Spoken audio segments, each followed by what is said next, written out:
Bumubuti na ang estado ng kalusugan ni Senator Rodante Marcoleta matapos makonfine sa PNP General Hospital dahil sa mild pneumonia. Bagamat iniinda pa rin ito ang pananakit ng kanyang dibdib at mataas ang blood pressure.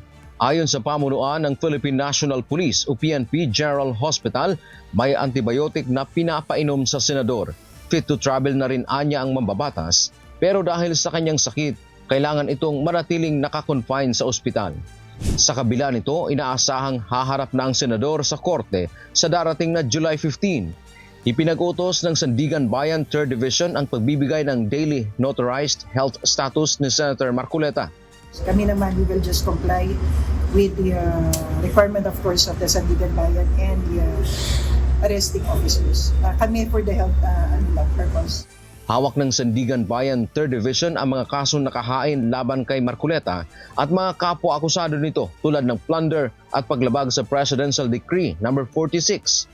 Tiniyak ng PNP Health Service na maghihigpit din sila sa pagpapapasok ng bisita kay Marcoleta dahil sa kalusugan nito.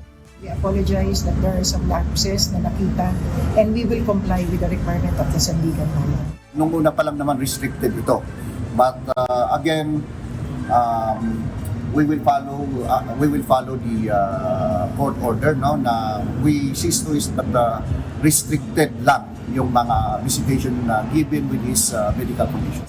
Kapag humarap na sa Sandigan Bayan si Senator Marcoleta, inaasahang babasahan siya ng sakdal kasunod ang commitment order kung saang detention facility ito ikukulong.